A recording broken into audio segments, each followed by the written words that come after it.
Bismillahirrahmanirrahim. Assalamualaikum warahmatullahi wabarakatuh. Alhamdulillah wassalatu wassalamu ala Rasulillah wa ala alihi wa sahbihi wa mawalah wa la hawla wa la quwata illa billahi wa ba'du. Alhamdulillah, di malam hari ini kembali Allah subhanahu wa ta'ala pertemukan kita di Masjid Muhajirin. Dan pembahasan di malam hari ini kita akan mengenal 10 perkara yang wajib diketahui selama bulan Ramadan.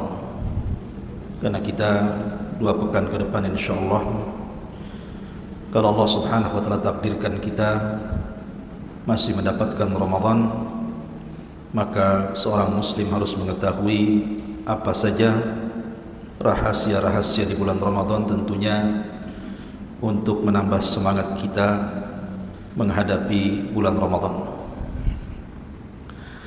Ma'asyiral muslimin yang dimuliakan Allah subhanahu wa ta'ala, yang pertama, Ramadan wa syahrus siyam. Ramadan dan bulannya orang yang banyak berpuasa. Di dalam Al-Quranul Karim Allah subhanahu wa ta'ala berfirman, Ya ayyuhalladzina amanu taqullaha haqqa ya ayyuhalladzina amanu kutiba alaikumus siyam kama kutiba alal ladzina min qablikum la'allakum tattaqun. Wahai orang-orang yang beriman, panggilan dalam Al-Qur'an itu hanya ada 2. Pertama, ya ayyuhan nas, dan yang kedua, ya ayyuhalladzina amanu. Wahai manusia dan wahai orang-orang yang beriman. Di dalam ayat ini Allah subhanahu wa ta'ala mengatakan ya ayyuhalladzina amanu. Apa bedanya? Kalau ya ayyuhan nas itu umumnya mencakup seluruh manusia, baik mukmin ataupun kafir. Dan biasanya panggilan yang umum ya ayyuhan nas itu sifatnya makkiyah, maksudnya turun sebelum hijrah Nabi. Dan biasanya perintah setelahnya adalah bicara tauhid. Beda dengan ya ayyuhalladzina amanu, wahai orang-orang yang beriman, itu umumnya madaniyah, ayat yang turun di kota Madinah. Dan biasanya perintah setelahnya bicara tentang hukum, tentang sholat, puasa, zakat, dan begitu seterusnya. Maka dalam ayat ini Allah subhanahu wa ta'ala mengatakan ya ayyuhalladzina amanu, wahai orang-orang yang beriman. Artinya khitab di sini khusus, tidak kepada semua orang, hanya untuk orang-orang yang sudah menerima Islam, orang-orang yang beriman. Maka siapapun yang merasa beriman hendaklah terpanggil dengan ayat ini. Ya ayyuhalladzina amanu kutiba alaikumus siyam. Kalimat kutiba itu artinya diwajibkan. Tetapi kalimat kutiba biasanya diwajibkan kepada perkara-perkara yang berat. Allah tidak mengatakan wujiba alaikum, diwajibkan kepada kalian, tetapi kutiba. Kalimat kutiba, saya ulangi, tidaklah Allah subhanahu wa ta'ala menggunakan kalimat ini dalam Al-Quran kecuali pada perkara-perkara yang sangat berat. Seperti Allah mengatakan kutiba alaikumul qital, diwajibkan kepada kalian perang. Tidak semua orang ingin perang, dan tidak semua orang punya keberanian untuk perang. Makanya perang itu berat. Kutiba alaikumul qisas, diwajibkan kepada kalian qisas. Tidak semua orang ingin diqisas. Maka di sini juga Allah mengatakan kutiba alaikum as-siyam, diwajibkan kepada kalian puasa, karena puasa itu memang berat. Kalau sholat itu hanya 5 menit, paling lama 10 menit mungkin ya.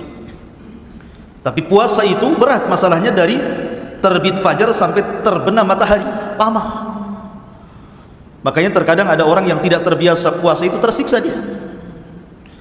Makanya karena puasa ini adalah ibadah yang berat, mengandung kesabaran, makanya Allah subhanahu wa ta'ala menggunakan kalimat kutiba, diwajibkan kepada kalian berpuasa.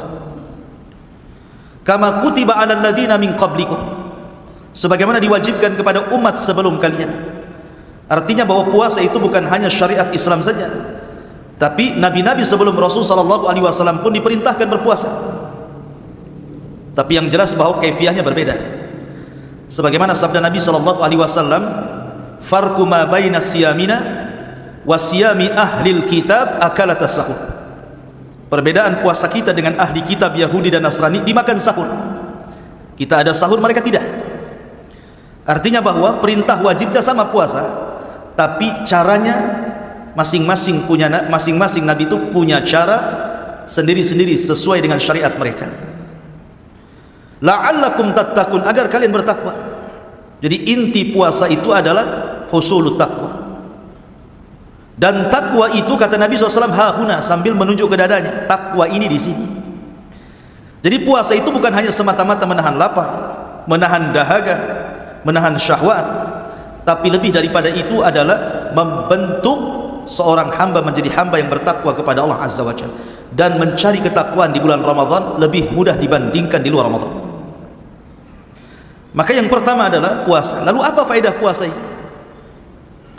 Faedah puasa ini, ikhwatu fiddin yang dimuliakan Allah Azza wa Jalla, puasa ini adalah afdal al-ibadat as-sirriyah, seutama-utama ibadah-ibadah yang tertutup. Ibadah kan dua macam. Ada ibadah yang sifatnya zahir, nampak, seperti solat, nampak orang solat. Zakat, nampak bawa harta. Haji, nampak berangkat ke Mekah.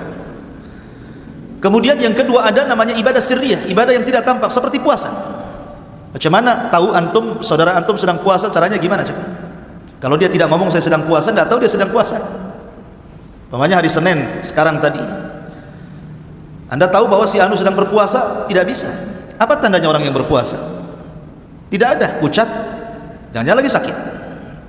Suka ngeludah, jangan-jangan sariawan. Pegang perut, jangan-jangan lagi sakit perut. Tidak ada tandanya. Kalau sholat kan nampak tuh takbiratul ihramnya, rukuknya. Haji juga sama.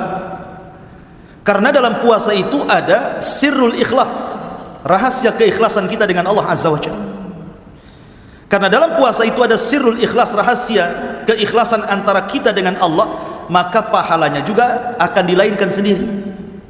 Makanya Nabi SAW mengatakan, kullu amal ibni adam lahu illa siyam fa innahu li wa ana ajzi bihi.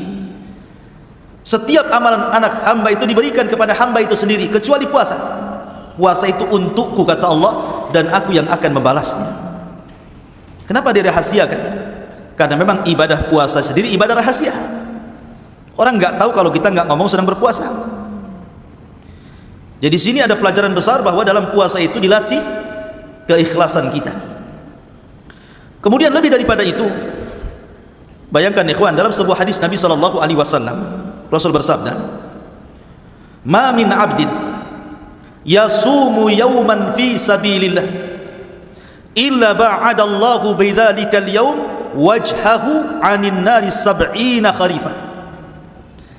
Tidaklah seorang hamba berpuasa satu hari saja dalam rangka di jalan Allah Subhanahu wa taala, kecuali Allah akan jauhkan orang yang berpuasa ini wajahnya dengan api neraka 70 kharifah, 70 musim.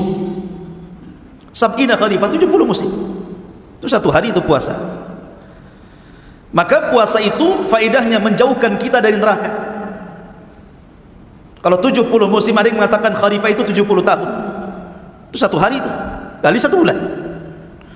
Menunjukkan bahwa orang yang berpuasa itu betul-betul dijauhkan dari neraka oleh Allah Azza wa Jalla.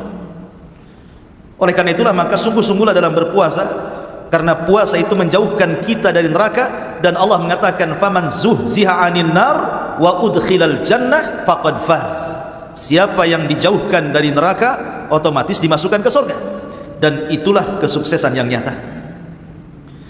Ma'asyiral muslimin yang dimuliakan Allah Azza wa Jalla.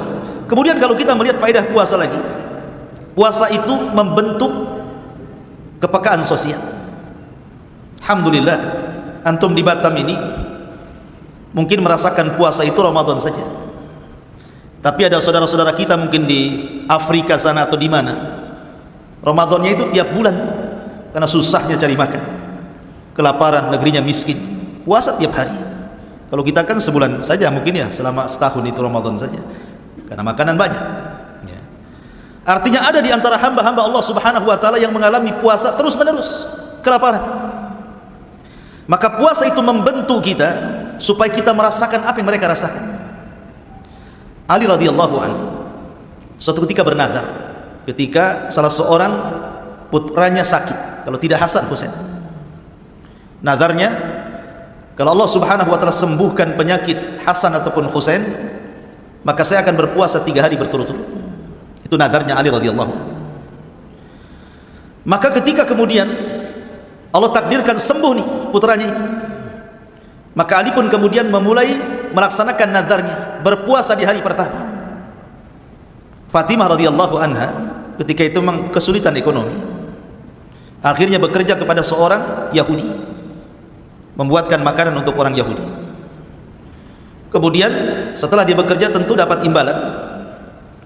Lah imbalannya ini kemudian digunakan untuk membuat makanan untuk berbuka, makanan yang lezat, makanan yang enak untuk dia dan suami yang sedang berpuasa. Ketika datang waktu iftar, tiba-tiba kemudian pintunya diketuk. Pas dibuka, rupanya seorang miskin yang sedang kelaparan.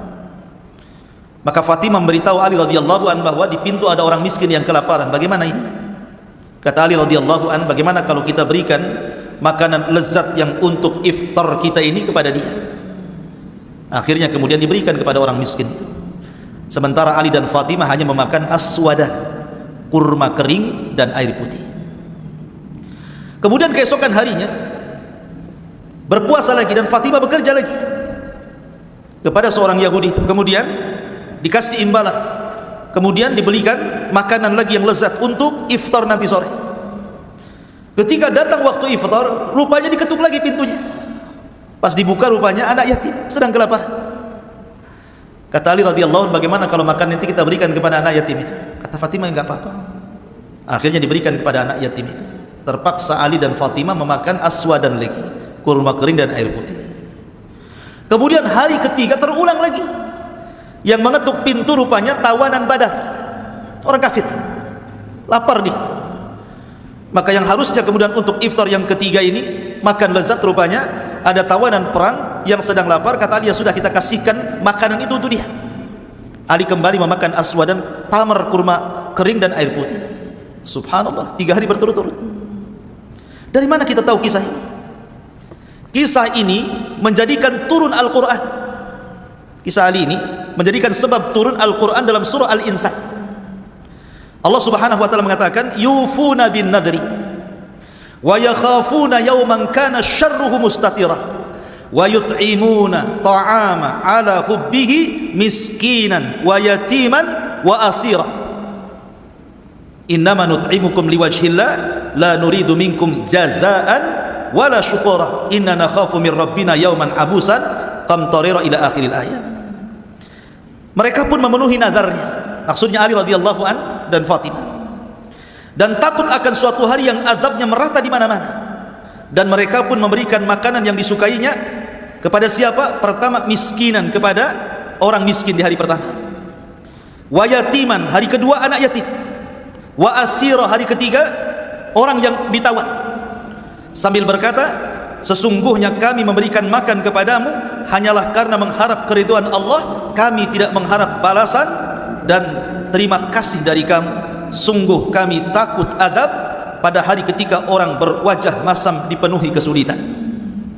Lihat kisah ini, menjadikan orang peka jadinya kan. Ali radhiyallahu anhu puasa dari pagi sampai sore, dia merasakan lapar.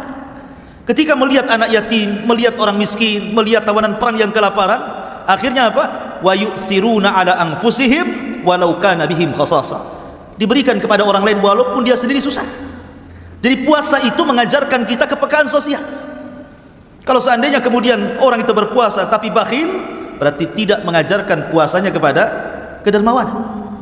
Padahal Nabi SAW kalau datang puasa itu dikatakan oleh Aisyah radhiyallahu anha, kana ajwadun nas.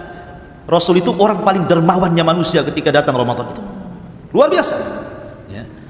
Ini yang pertama, Ramadan dan puasa, dan banyak lagi nanti kita tambah-tambah.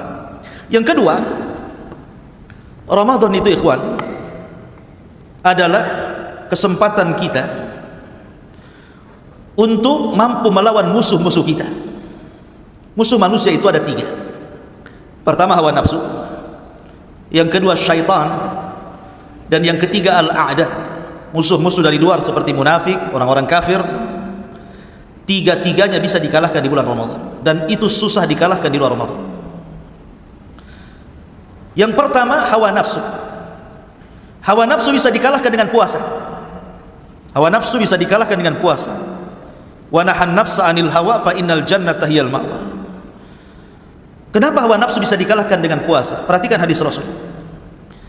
Rasul sallallahu alaihi wasallam bersabda, "Ya ma'syaras sabab, man istata'a minkumul ba'ah falyatazawwaj, fa innahu aghaddu lil basari wa ahsanu lil faraji." Wahai anak muda, kalau kalian sanggup menikah, menikahlah, karena itu bisa menundukkan pandangan dan menjaga kemaluan. Faman lam yastati', kata Rasul, tapi kalau tidak bisa, fa'alaikum bisyam, maka wajib kalian untuk puasa. Kenapa? Fa innalahu wija, karena puasa itu benteng kita dengan hawa nafsu. Kemudian juga kalau kita melihat macam-macam hawa nafsu, yang paling bahaya itu kan 4. Hawa nafsu yang paling bahaya itu 4. Pertama, kasratul akli, banyak makan. Yang kedua, ya termasuk kasratul akli wasyurbi, banyak makan dan minum. Yang kedua, kasratul kalam, banyak bicara. Yang ketiga, kasratul manam, banyak tidur. Yang keempat, kasratu mukhalatatin nas, banyak bergaul dengan manusia. Ini sebab hawa nafsu terbesar. Pertama, banyak makan dan minum. Karena kalau orang terlampau kenyang, makan dan minum tidak dijaga sama sekali, maka dia akan malas untuk ibadah. Orang yang banyak makan, apalagi hobi kuliner gitu, ini akan menyulitkan orang untuk ibadah. Dan Ramadan mengurangi itu, mengurangi makan minum. Gimana mau makan minum? Ditahan, tidak boleh makan minum. Dari pagi sampai sore tak boleh makan minum. Yang kedua, banyak bicara. Karena orang yang banyak bicara itu banyak salahnya biasanya. Orang kalau banyak bicara itu mesti banyak keplesetnya. Kalau banyak keplesetnya, banyak dosanya. Kalau banyak dosanya, pasti neraka tempatnya, kan itu. Lah ketika puasa, orang malas bicara. Coba saja orang puasa, saya aja ceramah siang saya udah kehausan, malas orang bicara itu. Kemudian juga kasratul manam, banyak tidur. Orang puasa itu harusnya susah tidur, kan lagi lapar dia. Anehnya orang yang puasa tidur aja. Ada ya. Harusnya orang yang puasa susah tidur, karena orang lapar tuh susah tidur biasanya. Mungkin sengaja malamnya begadang sampai sahur ya. Jadi malam siangnya ditidurkan sekali. Kemudian kasratu mukhalatatin nas, banyaknya bergaul dengan manusia. Kalau di luar Ramadan antum janji dengan kawan jam seberapa saja di warung kopi mana saja bisa. Coba kalau siang-siang Ramadan diajak jalan, mau nggak? Mikir deh. Ya, jadi 4 hawa nafsu ini terkalahkan di bulan Ramadan dengan puasa. Dari sini menunjukkan bahwa sedikit banyak hawa nafsu bisa ditekan, karena hawa nafsu kan tidak bisa dihilangkan, hanya bisa ditekan. Kemudian yang kedua, syaitan. Syaitan itu bisa kita lawan di bulan Ramadan. Nabi SAW bersabda, "Idza ja'akum Ramadan, futihat abwabul jannah, wa ghuliqat abwabun niran, wa suffidati syayatin." Apabila datang bulan Ramadan, pintu surga dibuka lebar-lebar, pintu neraka ditutup rapat-rapat, setan diikat. Setan diikat. Anda kalau mau kelahi dengan orang, yang satu diikat, yang satu lepas, takut yang mana tuh? Yang satu diikat di tiang, yang satu tadi ikat, kita suruh ngelawan. Enak yang mana tuh mentungnya? Enak yang diikat apa yang lepas? Enak diikat lah kan? Dia harus tidak bisa apa-apa, mau dipentungi pun tidak bisa apa-apa dia. Jadi karena setan sedang diikat, lebih mudah untuk melawan daripada dia lepas. Yang kedua, malam hari di bulan Ramadan kita ada sholat tarawih. Artinya orang yang sedang sholat tarawih itu memperbanyak baca Quran. Kemudian selepas sholat tarawih ada tadarus lagi. Dan orang yang membaca Quran itu paling tidak disukai syaitan. Makanya lihat orang yang meruqyah, apa yang dibaca? Quran. Lari dia setannya itu. Ya. Makanya ketika kemudian Ramadan banyak orang yang membaca Quran di mana-mana, maka syaitan semakin jauh dari hamba-hamba Allah Subhanahu wa taala. Dari sini kita bisa melawan syaitan. Kemudian yang ketiga, melawan al-a'da, musuh-musuh dari luar, munafik, orang-orang kafir contohnya. Saya belum pernah membaca sebuah sejarah peperangan yang selalu dimenangkan Allah Subhanahu wa taala kecuali perang di bulan Ramadan. Banyak peperangan kaum muslimin itu yang banyak ditolong dan dimenangkan rata-rata terjadi di bulan Ramadan. Contoh dua saja perang yang sangat besar yang dengan dua perang ini menjadikan kejayaan Islam. Pertama perang Badar, yang kedua Fathu Mekah. Dua-duanya terjadi di bulan Ramadan. Sampai Allah abadikan dalam Al-Quran, idza jaa nasrullahi wal fath. Apabila datang pertolongan Allah di Badar dan Fathu Mekah.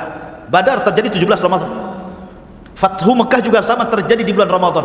Dua-duanya Allah menangkan, dan itu yang menentukan perang jaya dan tidaknya Islam di zaman itu. Dari sini menunjukkan bahwa kita bisa melawan banyak musuh di sini. Makanya kenapa kemudian bulan Ramadan disebut Syahrul Intisar, bulan kemenangan. Bagi yang sungguh-sungguh melawannya ya. Masalahnya banyak juga kemudian di bulan Ramadan harusnya orang puasa, dia pula tak puasa. Harusnya orang sholat tarawih, sibuk pula main-main di luar gitu. Jadi dia rugi orang seperti ini. Ini yang kedua. Yang ketiga, bahwa Ramadan itu terkumpul semua ibadah yang disebut dengan arkanul Islam. Rukun-rukun Islam itu semua bisa dilakukan di bulan Ramadan. Syahadat paling banyak diucap di bulan Ramadan. Salat paling banyak dilakukan di bulan Ramadan. Puasa, memang Ramadan sendiri adalah bulan puasa. Zakat, sedekah paling banyak dilakukan di bulan Ramadan. Termasuk juga haji. Apa maksudnya haji di sini? Nabi SAW bersabda, al-umratu fi Ramadan ta'dilu hajjata ma'i. Umrah di bulan Ramadan itu pahalanya sama dengan haji bersama Rasul di wadah. Dan tidak ada umrah terbanyak kecuali Ramadan.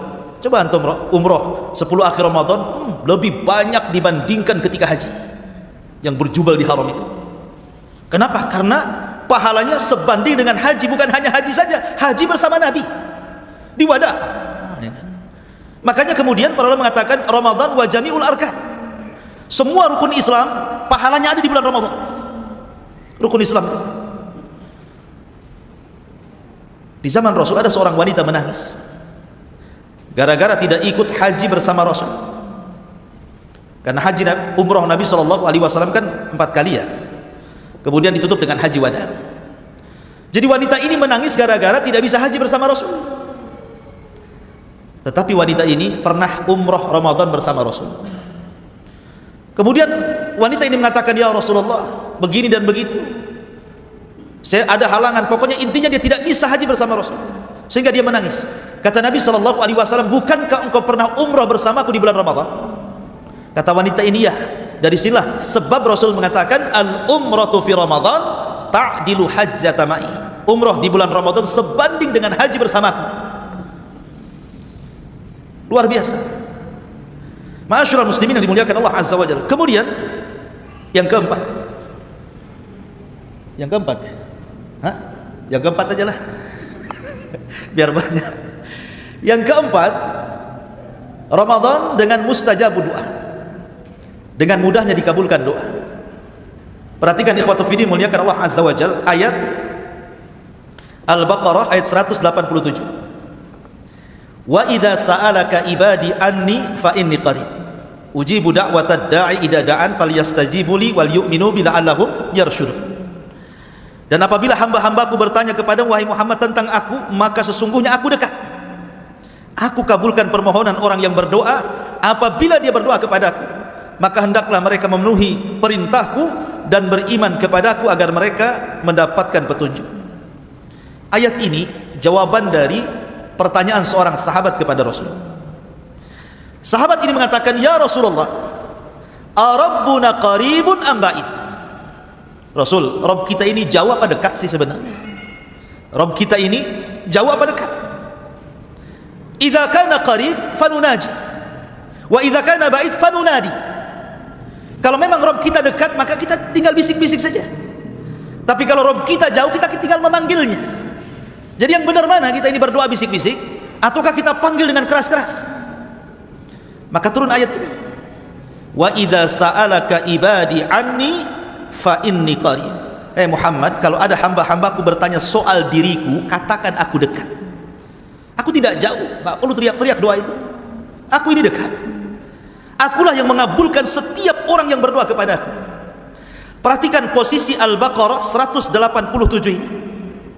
Posisi surah Al-Baqarah 187 ini terapit di antara ayat puasa. Sebelum ayat 187 ini bicara tentang puasa, setelahnya bicara tentang puasa, dan dia berada di tengah-tengah. Coba perhatikan, kalau antum buka mushaf 184, ya ayyuhalladzina amanu kutiba alaikumusiyam kama kutiba alal ladzina min qablikum la'allakum tattaqun, sampai 186, syahrul ramadhan alladzi unzila fihil Qur'an. Baru setelah 186, 187-nya wa idza sa'alaka ibadi tadi, apabila hambaku bertanya soal aku, katakan aku dekat. 188-nya uhillat lakum lailatas siyam arrafathu ila nisaikum, dihalalkan kepada kalian malam bagi orang yang berpuasa boleh melakukan hubungan suami istri. Artinya ayat tentang kedekatan Allah itu diapit dengan ayat-ayat Ramadan, baik sebelum atau sesudahnya. Apa faedahnya? Menunjukkan bahwa kedekatan Allah di bulan Ramadan lebih dekat dengan hambanya dibandingkan di luar Ramadan. Dan pengabulan doa Allah subhanahu wa ta'ala kepada hamba-hambanya di bulan Ramadan lebih mustajab dibandingkan di luar Ramadan, karena Ramadan bulan suci. Makanya kenapa Ramadan itu bulan doa, terutama di 3 waktu, kata para ulama. Memang Ramadan itu mau siang mau malam itu ibadah. Siangnya kita puasa, mustajab doa. Malamnya qiyamul lail, qiraatul Quran, mustajab doa. Tetapi kata para ulama, ada 3 waktu penting di bulan Ramadan, jangan pernah ditinggalkan untuk doa. Pertama, Rasul mengatakan lis-shaimi da'watun la turad. Bagi orang yang berpuasa ada tempat doa yang tidak mungkin dibantah Allah. Kapan itu? Inda fitrihi, menjelang berbuka. 5 menit, 10 menit menjelang berbuka, itu waktu mustajab itu. Dan Nabi SAW bersabda, lillahi utaqa'u minan nar fi kulli lailatin min Ramadan. Allah subhanahu wa ta'ala setiap malam di bulan Ramadan itu memerdekakan hamba-hambanya dari api neraka, dan itu dimulai saat berbuka. Kapan Allah membebaskan hamba-hambanya dari api neraka di malam hari? Itu dimulai saat berbuka. Dari situlah para ulama menasihati kita, kalau anda hendak berdoa menjelang berbuka, itu doa yang paling baik, mintalah itkun minan nar, minta supaya kita dibebaskan dari neraka. Ya Allah, bebaskan saya dari neraka. Ya Allah, bebaskan istri saya dari neraka. Ya Allah, bebaskan orang tua saya dari neraka. Ya Allah, bebaskan anak saya, semua yang saya cintai dari neraka. Itu doa terbaik ketika menjelang berbuka itu, karena itu waktu Allah membebaskan kita dari api neraka. Coba bayangkan kalau seandainya Allah takdirkan di antara kita yang dibebaskan dari api neraka, maka selamanya dia tidak mungkin masuk neraka, karena sudah dicatat. Yang kedua, sepertiga malam. Nabi SAW mengatakan, yanzilu rabbuna ila sama'id dunya fi kulli thuluthil lailil akhir wa dhalika kulla lailatin. Faqala Allahu azza wa jal, man yad'uni fa astajiba lah, wa man yas'aluni fa u'tiyah, wa man yastaghfiruni fa aghfira lah. Allah itu turun pada sepertiga malam akhir, dan itu setiap malam. Kemudian Allah berfirman, siapa yang berdoa ku kabulkan, siapa yang meminta ku beri permintaannya, siapa yang minta ampun pasti ku ampuni dosa-dosanya. Dan orang yang berpuasa di bulan Ramadan, saya yakin pasti setiap sepertiga malam bangun, tidak mungkin tidak bangun. Kalau nggak bangun nggak sahur lah, karena sahur itu waktunya di sepertiga malam, mulai jam 2 sampai subuh gitu kan, itu kan sepertiga malam tuh. Artinya bahwa kalau anda di malam-malam biasa selain Ramadan lah ya, untuk bangun sepertiga malam itu tidak bisa kecuali karena kebelet kencing, dingin kebelet kencing gitu ya, baru bangun, masuk kamar mandi, balik lagi ke kamar. Tapi kalau Ramadan, walaupun kita tidak bangun pasti ada yang bangunkan. Apalagi di desa ada obrok-obrok gitu kan biasanya kan, anak-anak kecil itu biasanya tangtong nggak jelas itu, nggak bangun pun dibangunkan. Coba masjid-masjid teriak-teriak sahur, sahur. Apalagi ada itu pakai lagu pula kan gitu. nggak bangun pun dibangunkan. Coba nikmatnya gimana kita? Lah artinya ketika kita diberikan kesempatan bangun di sepertiga malam, dan itu setiap malam, di situ Allah memberikan kesempatan loh. Siapa yang berdoa dikabulkan, siapa yang meminta diberi, siapa yang minta ampun diampuni. Cobalah waktu sahur itu entah 5 menit 10 menit, apa susahnya angkat tangan ke langit minta supaya diampuni dosa-dosanya. Mintalah, terserah apa permintaan kita. Itu waktu mustajab itu. Ini yang kedua. Yang ketiga, ba'da salatil fajri ila tulu'i syamsi, selepas subuh sampai terbit matahari meninggi 1 tombak. Itu waktu berkah. Rasul bersabda, Allahumma barik li ummati fi bukuriha. Ya Allah, berkahi umatku di waktu paginya. Itu waktu berkah, ikhwan. Makanya kata para ulama, siapa yang tidur setelah subuh sampai lewat terbit matahari, tidak akan diberkahi hartanya, tidak akan diberkahi keluarganya, tidak akan diberkahi kehidupannya. Padahal berkah itu yang kita cari selama hidup. Makanya banyak lafaz-lafaz berkah yang sering kita ucapkan ketika kita mengucapkan salam, Assalamualaikum warahmatullahi wabarakatuh. Wabarakatuh itu berkah artinya. Kalau anda biasa kunut subuh umpamanya atau kunut witir, wabarik lana fima a'tait. Ya Allah, berkahi atas apa yang kau berikan kepada kami. Kalau anda datang kepada orang yang menikah, selesai akad, barakallahu lakuma wa baraka alaikuma wa jama'a bainakuma fi khairin. Semoga Allah berkahi kalian berdua. Berkah doa itu. Tidak usah dirinci semoga banyak anaknya, banyak, tidak perlu. Karena belum tentu banyak anak itu berkah. Berapa banyak yang punya anak 10-10-10-nya jadi penjahat, nggak berkah. Banyak harta nggak berkah. Yang kita perlu itu keberkahan. Makanya Ayub alaihi salatu wassalam, ketika dia baru disembuhkan dari penyakitnya itu, 18 tahun penyakitnya itu, dia sabar. Ketika dia mandi, disembuhkan penyakitnya betul-betul, dikembalikan kesehatannya, dikembalikan masa mudanya, dikembalikan anak-anaknya, dikembalikan hartanya. Akhirnya Ayub kaya lagi, anaknya banyak lagi, badannya sehat lagi. Mandilah Ayub di sungai. Setelah mandi di sungai, ternyata turun hujan. Bukan hujan air, rupanya hujan itu belalang emas. Jaradun minadz dzahab, belalang, hujan belalang emas semua. Coba bayangkan, emas turun dari langit berupa belalang. Sama Ayub dikutip-kutip itu emas-emas itu. Ketika itu Allah mengatakan, ya Ayub, tidakkah cukup nikmat yang sudah kuberikan kepadamu? Sudah kukembalikan lagi kesehatanmu, sudah kukembalikan hartamu, anak-anakmu, kebunmu, pembantumu. Masih kurang cukup kamu Ayub? Lihat jawab Ayub, bala ya Rabb, walakin la ghina li am barakatik. Ini jawaban Ayub. Bala ya Rabb, walakin la ghina am barakatik. Iya wahai Rabb, cukup, tetapi aku tidak pernah cukup dengan berkahmu. Jadi sedekah Ayub, benar kata Ayub, kita ini mencari berkah di dunia ini. Apa yang antum cari? Berkah. Maka Abdurrahman bin Auf radhiyallahu an ketika dipersaudarakan dengan Sa'd bin Rabi, kemudian hendak dibagi rumahnya, dibagi kebunnya, istri-istrinya mau dibagi. Tapi Abdurrahman mengatakan, barakallahu fi ahlika wa malik, dullani ala suq. Semoga Allah berkahi dirimu, keluargamu, hartamu, saya tidak perlu, tunjukkan aku ke pasar.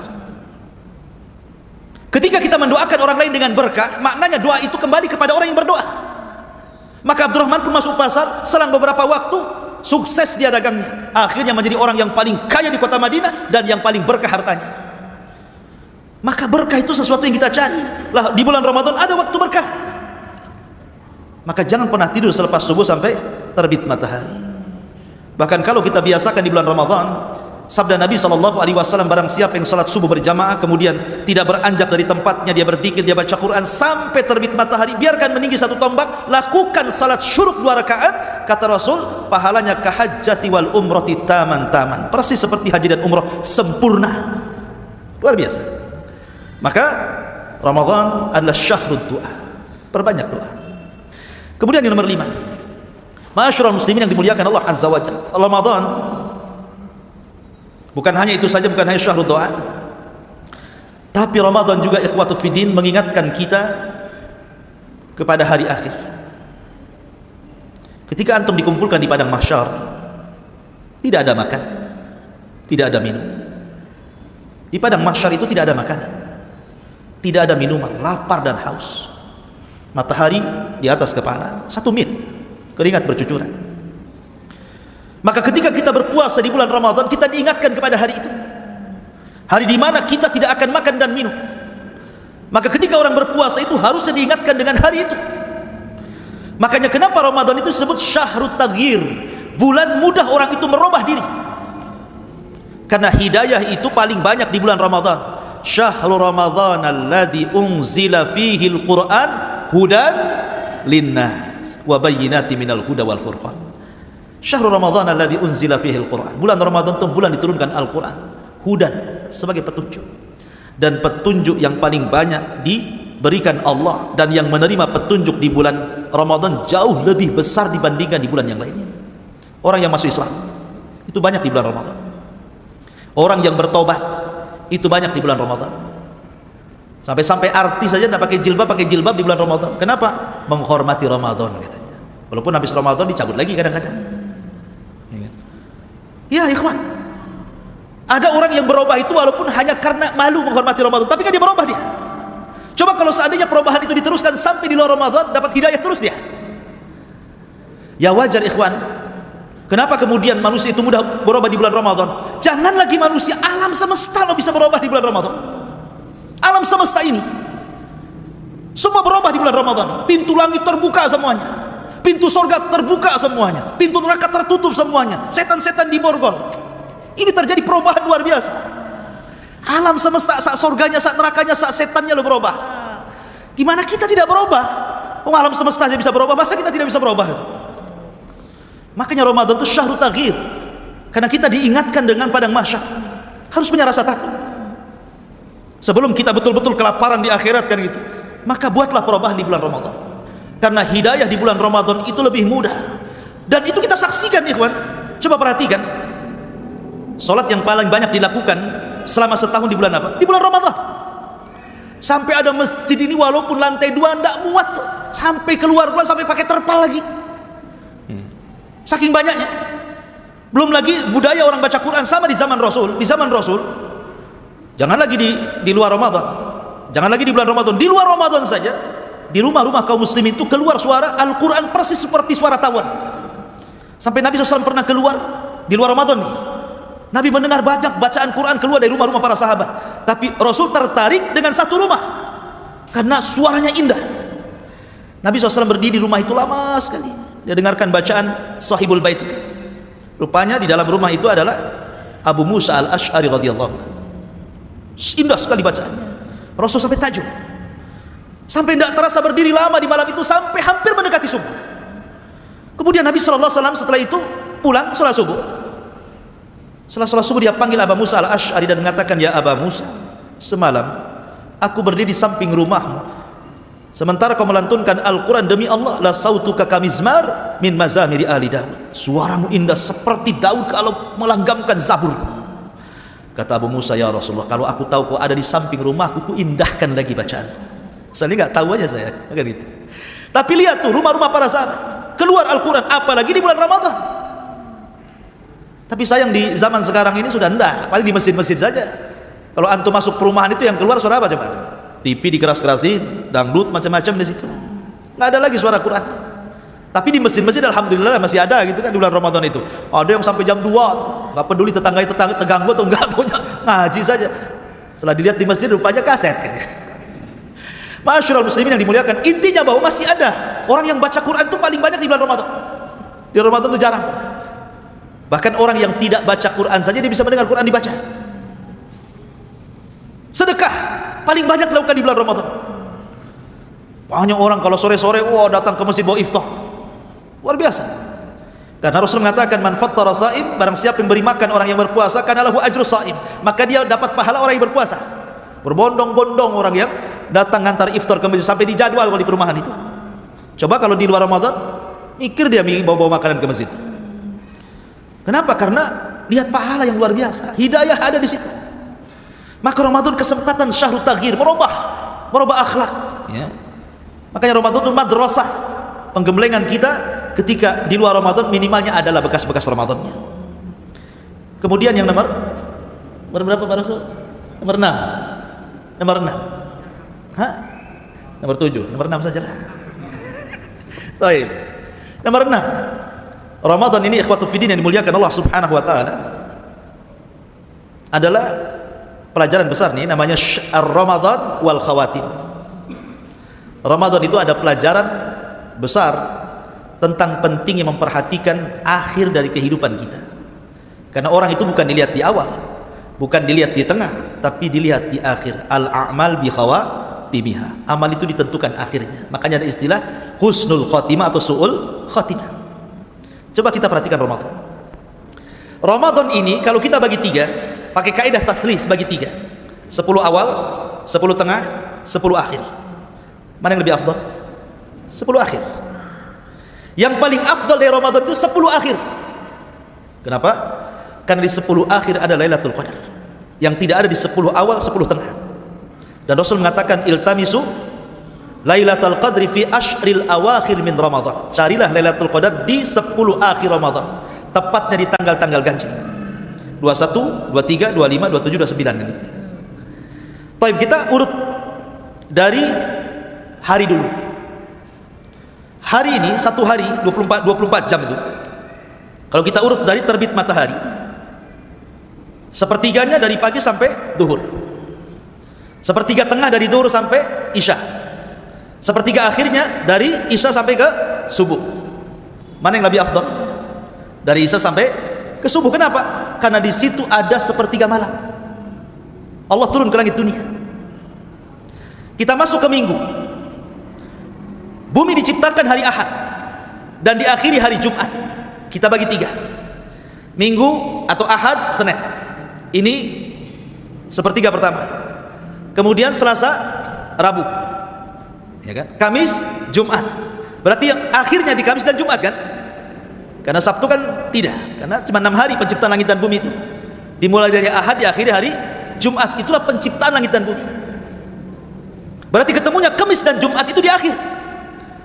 Di situ ada puasa Kamis, dan Jumat sendiri adalah pemimpinnya hari. Di situ diciptakan Adam, di situ Adam dimasukkan ke sorga, di situ Adam dikeluarkan dari sorga, di situ kiamat dibangkitkan, kan itu. Ini kalau hitungan minggu, tetap yang paling akhir yang afdal. Hitungan bulan. Hitungan bulan dimulai daripada Muharram, itu kan bulan 1. Muharram itu bulan 1 kan. Kalau kita hitungan bulan dibagi 4, dibagi 3, jadi 4 bulan, 4 bulan, 4 bulan. Maka ketemunya kalau 4 bulan pertama Ashhurul Hurum cuma dapat 1, bulan Muharram, itu Ashhurul Hurum. Kemudian 4 bulan tengah juga sama, Ashhurul Hurumnya cuma dapat 1, Rajab. Tapi 4 bulan terakhir Ashhurul Hurumnya 2 plus dengan Ramadan. Dimulai daripada Ramadan, Syawal, Dzulqa'dah, Dzulhijjah. Karena nanti ketemu Muharram lagi. Berarti 4 akhir dari bulan dibagi 3 itu ketemunya Ramadan, Syawal, Dzulqa'dah, Dzulhijjah. Bayangkan, pertama Ramadan, bulan suci. Kemudian Dzulqa'dah, bulan suci. Kemudian Dzulhijjah, bulan suci. Menunjukkan bahwa kalau cerita tahun pun yang akhir yang baik. Atau umur antum, umur kita nih, ada namanya umur dari bayi sampai 15 tahun. Itu mulai, ini yang pertama, karena baliknya orang 15 tahun ke laki-laki. Kemudian dari 15 tahun ke 40. Kemudian dari 40 ke 70, mana umur yang paling baik? 40 ke atas itu umur yang paling baik. Karena itu yang menentukan husnul khotimah atau su'ul khotimah. Maka Ramadan juga sama, ada 10 awal, 10 tengah, 10 akhir. Maka 10 akhir itu menjadikan kita ambil faedah tentang pentingnya al-a'mal bi khawatimiha. Amal itu ditentukan akhirnya. Amal itu ditentukan akhirnya. Tapi kenyataannya terjadi gimana? Justru orang-orang di zaman sekarang, Ramadan itu ditentukan awalnya. Wah, penuh kalau awal itu. Sandal pun sampai tumpuk-tumpuk tuh. Nah, mulai 10 tengah, mulai itu terpalnya digulung di luar, mulai masuk. 10 akhir Ramadan pindah pula ke mall. Nggak ada lagi di masjid. Tinggal berapa saf saja orang pilihan. Harusnya kan terbalik. Hari pertama biasalah, hari kedua makin ramai, hari ketiga harus ramai sekali, kan begitu ya. Udah 10 akhir Ramadan tuh harusnya masjid-masjid manapun harus ramai harusnya. Karena bagaimanapun amal itu ditentukan akhirnya. Harusnya di sini ada pelajaran bahwa ketika 10 akhir adalah terbaik daripada 10 awal dan tengah, maka di sini ada kaidah ar-Ramadan wal khawatim. Ada pelajaran bahwa ingat sesuatu yang akhir itu sebagai penentu. Maka anda yang usianya sudah 40 tahun, hati-hati. Anda itu sedang menentukan nasib antum di dunia. Kalau di usia 40 tahun belum sadar juga, naudzubillah, susah untuk diberikan taufik. Tapi kalau seandainya umur segitu sudah diberikan taufik, dapat hidayah, mudah-mudahan Allah Subhanahu wa taala terus menuntun sampai husnul khatimah. Ma'asyiral muslimin yang dimuliakan Allah Azza wa Jalla, ini yang ke-6, yang ke-7. Ramadan wa syahrul Quran.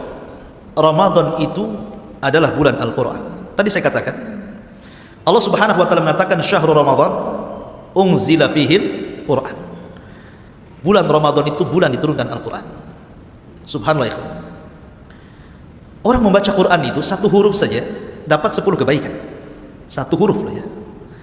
Sementara di bulan Ramadan itu para ulama dulu sampai menghatamkan siangnya sekali, malamnya sekali. Berarti kalau 30 hari berarti sampai 60 kali itu dihatam Quran, seperti Imam Syafi'i contohnya, atau Imam Bukhari atau imam yang lainnya. Dan budaya membaca Quran juga alhamdulillah masih ada. Di bulan Ramadan itu ramai orang baca Quran.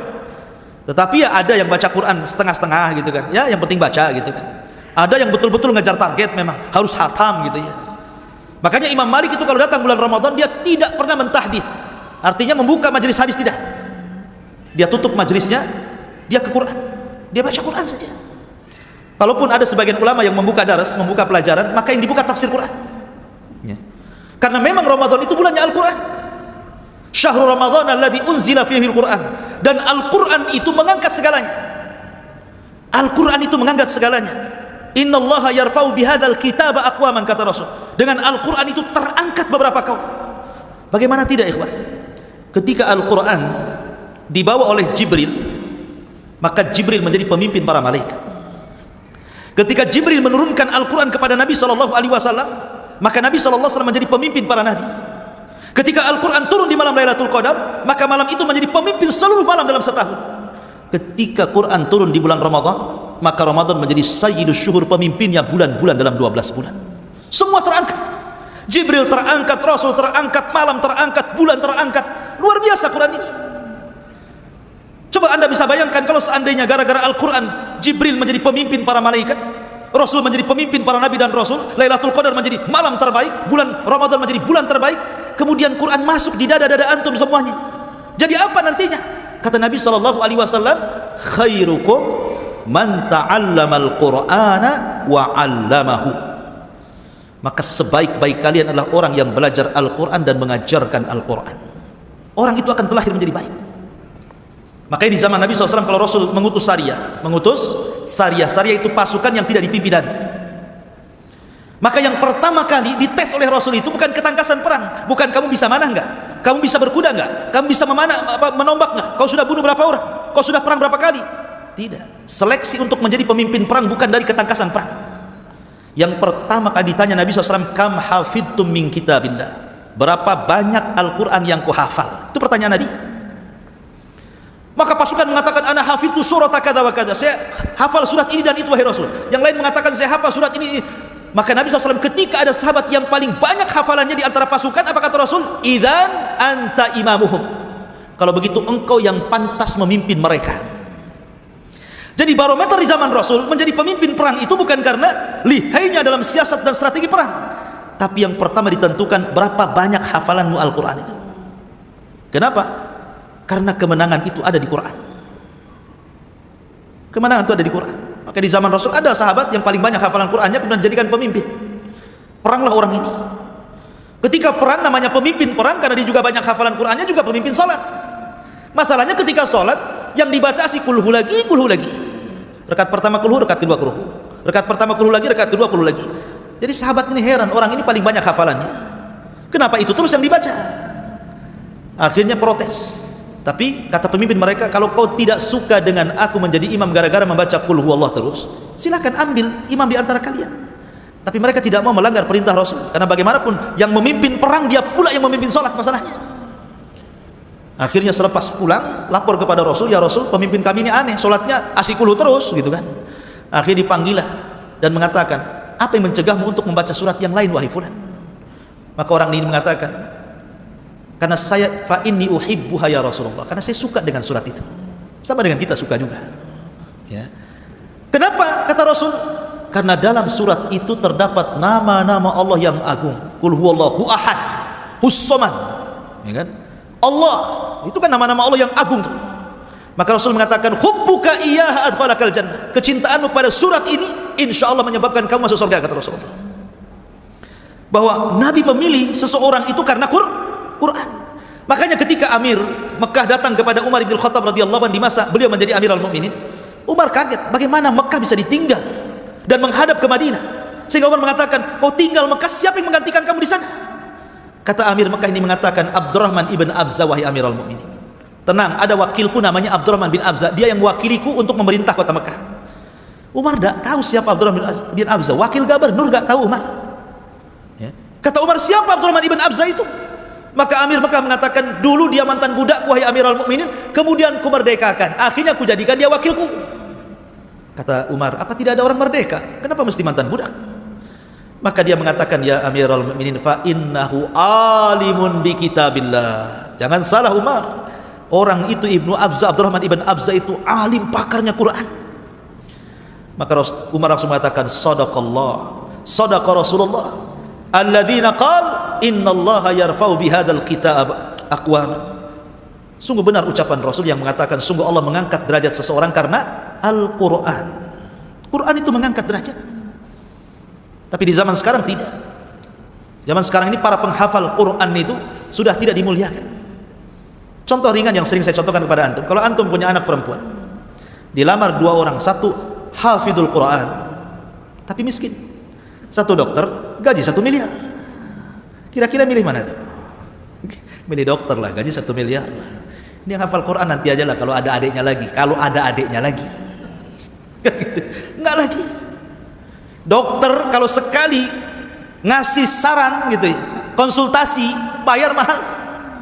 Sebentar aja dia, oh penyakitmu ini, obatnya ini, 5 menit 50.000, belum resepnya, hanya ngasih resep belum obatnya.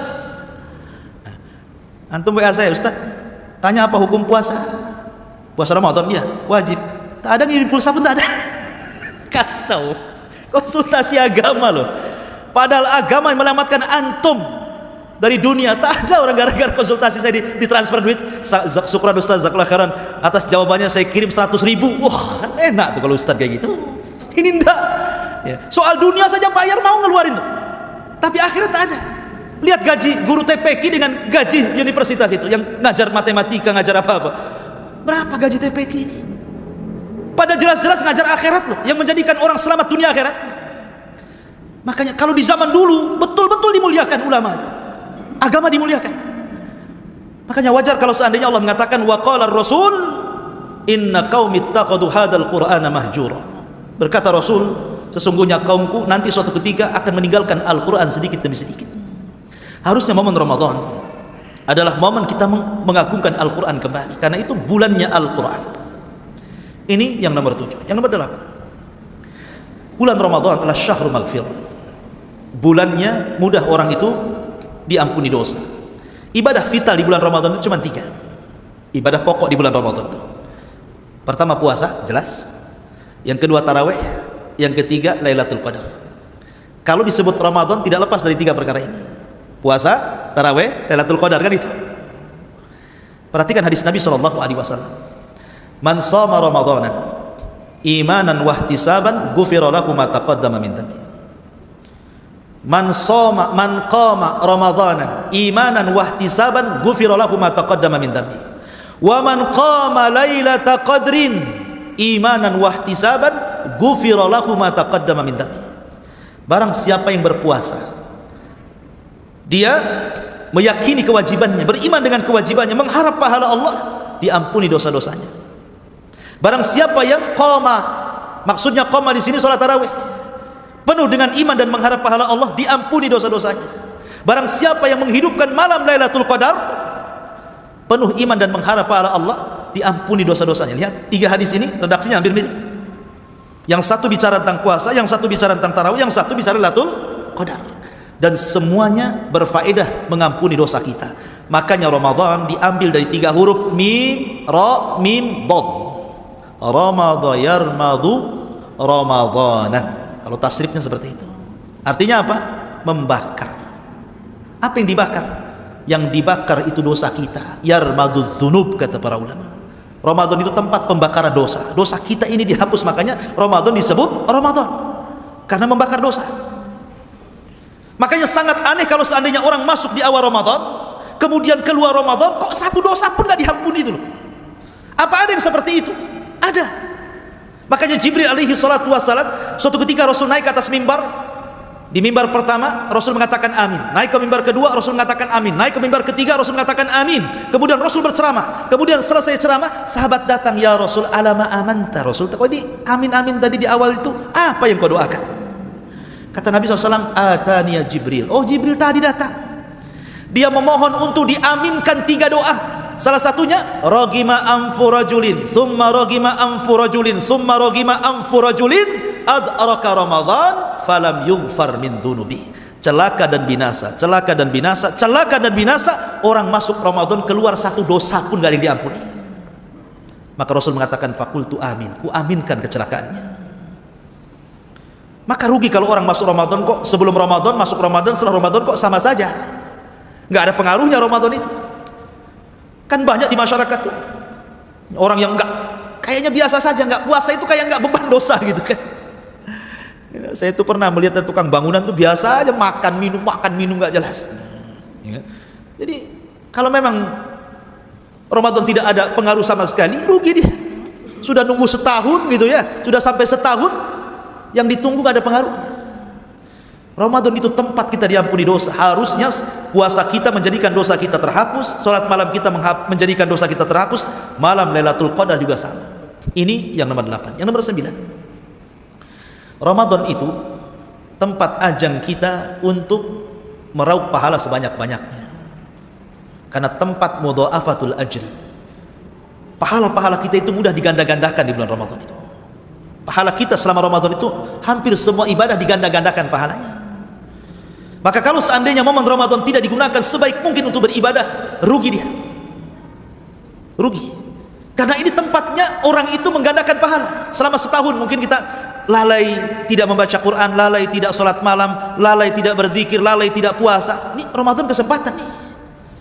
Karena biasanya kalau ibadah rame-rame itu lebih mudah dibandingkan ibadah sendiri. Contoh qada Ramadan. Antum punya utang Ramadan nih, mau bayar tuh sulit kayaknya. Jatuh-jatuhnya bulan Sya'ban, setahun. Itu kalau ingat ya. Tapi kalau ibadah rame-rame itu kan semangat tuh, kayak puasa rame-rame kan semangat kita, walaupun lapar-lapar, malu juga kita mau buka, minimalnya ada malu lah kan itu. Kalau tidak ikut tarawih sendiri kayaknya gimana gitu. Lah dari situ sebenarnya kita sudah dibantu untuk merangsang ibadah sebenarnya. Apalagi di bulan Ramadan itu ada satu malam yang menentukan takdir kita setahun yang akan datang, Lailatul Qadar. Dan Lailatul Qadar itu Allah hanya menyebutkan akhirnya, tidak menyebutkan awalnya kan. Salamun hiya hatta matla'il fajr, disebutkan akhirnya waktu fajar, tapi tidak disebutkan awalnya. Inna anzalnahu fi lailatul qadr wa ma adraka ma lailatul qadr, lailatul qadri khairum min alfi syahrin tanazzalul malaikatu warruhu fiha bi idzni rabbihim min kulli amrin salamun hiya hatta matla'il fajr. Tidak disebutkan awalnya, hanya disebutkan akhirnya waktu fajar. Lalu kapan awalnya Lailatul Qadar itu? Kata para ulama, malam itu terbagi menjadi 2. Ada malam indallah, ada malam indannas. Ada malam menurut Allah, ada malam menurut manusia. Kalau malam menurut kita ketika terbenam matahari, masuk malam, itu kata kita. Tapi indallah di sisi Allah beda. Nabi SAW bersabda, yata'aqabuna fikumul malaikatu malaikatul laili wa malaikatul nahar. Allah memberikan tugas kepada para malaikat untuk mencatat kebaikan kita itu. Ada malaikat yang sipnya malam hari, ada malaikat yang sipnya siang hari. Ini khusus mencatat kebaikan, beda dengan raqib atid, baik buruk dicatat dia. Tapi malaikat yang ditugaskan ini, yang malam sama yang siang ini khusus mencatat kebaikan saja. Ketemunya di mana? Ketemunya di 2 salat. Pertama salat asar, yang kedua salat subuh. Allah berfirman kepada para malaikat, ma taraktum ibadi, sedang apa kau tinggalkan hamba-hambaku?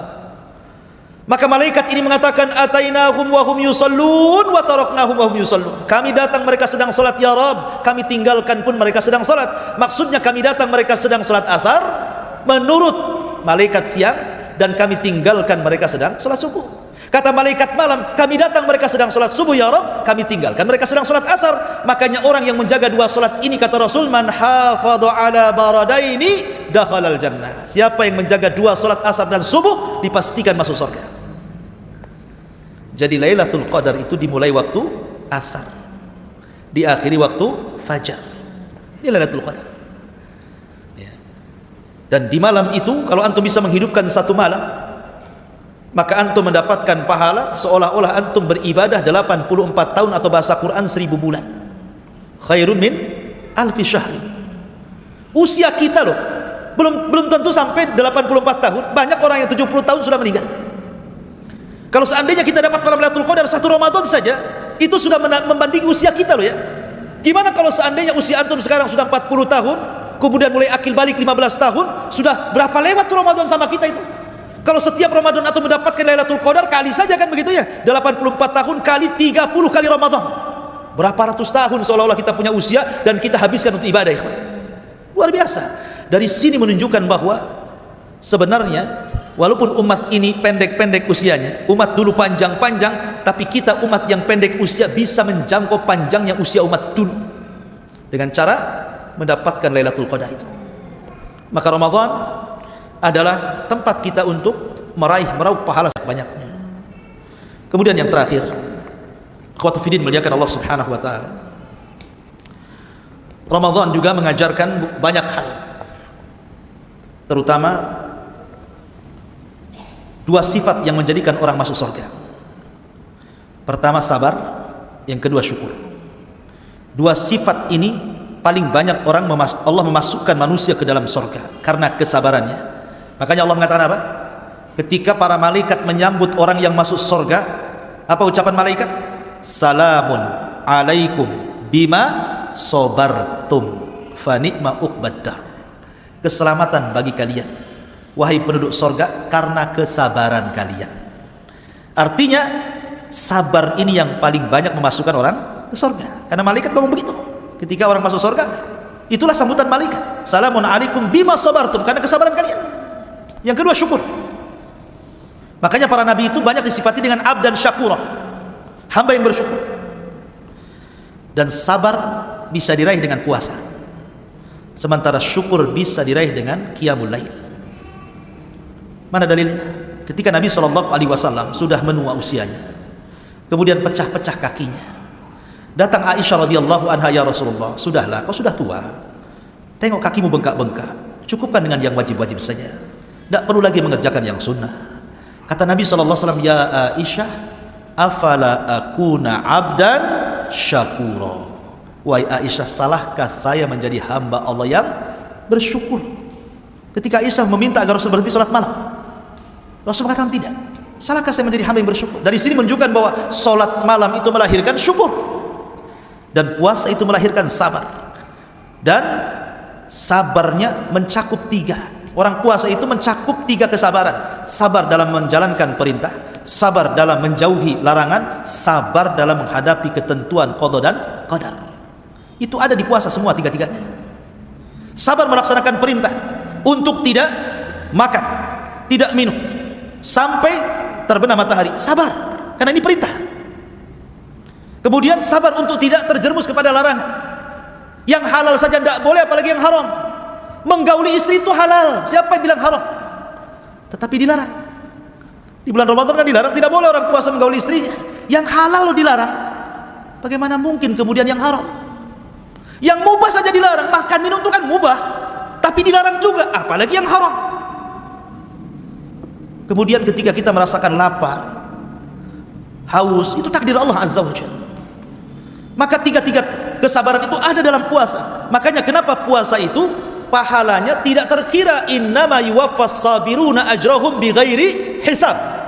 Ya, sesungguhnya pahala bagi orang-orang yang sabar akan diberikan tanpa batas. Makanya puasa itu milikku, kata Allah, aku yang akan mengganjarnya. Begitu juga syukur. Ya, maka dua sifat ini terkumpul, penyabar dan bersyukur.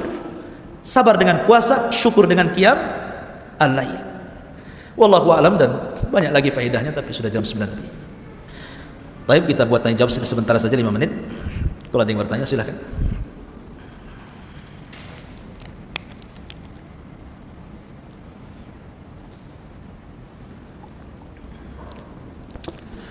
Iya, saya kira cukup. Subhanakallah bihamdika, asyhadu an la ilaha illa anta astaghfiruka wa atubu ilaik. Wallahu ta'ala. Assalamualaikum warahmatullahi wabarakatuh.